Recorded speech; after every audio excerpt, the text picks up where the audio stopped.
Ms. Omar. Thank you, Chairman. Thank you all for being here, and thank you for your testimonies. Mr. Adams, in 1991, you pleaded guilty to 2 counts of withholding information from Congress regarding your involvement in the Iran-Contra affair, for which you were later pardoned by President George H.W. Bush. I fail to understand why members of this committee or the American people should find any testimony that you give today to be truthful. If I can respond to that. It wasn't a question.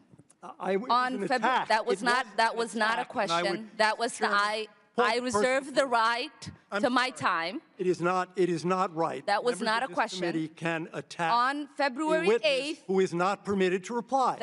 That was not a question. Thank you for your participation.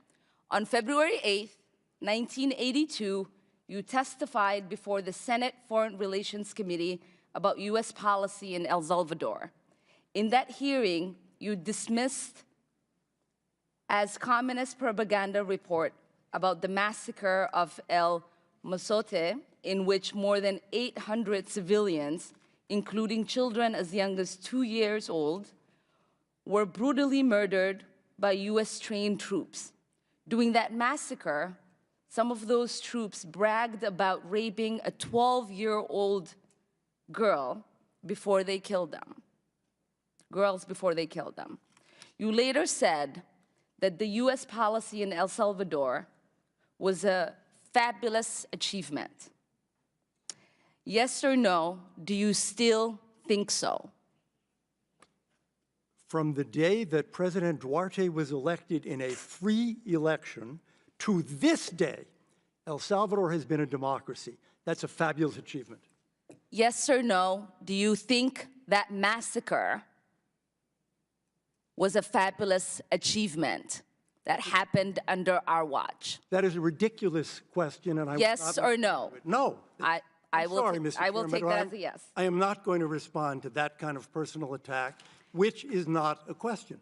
Yes or no, would you support an armed faction within Venezuela that engages in war crimes, crimes against humanity or genocide, if you believe they were serving U.S. interest, as you did in Guatemala, El Salvador, and Nicaragua?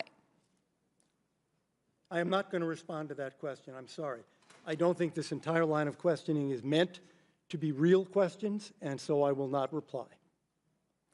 Whether under your watch, a genocide will take place, and you will look the other way because American interests were being upheld, is a fair question, because the American people want to know that anytime we engage a country, that we think about what our actions could be and how we believe our values are being furthered.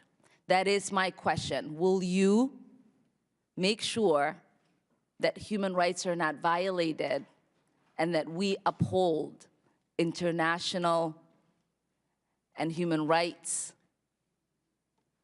I suppose there is a question in there, and the answer is that the entire thrust of American policy in Venezuela is to support the Venezuelan people's effort to restore democracy to their country. That's our policy. I don't think anybody disputes that. The question I had for you is that does the interest of the United States include protecting human rights and include protecting people against genocide? That is always the position of the United States. Thank you. I yield back my time.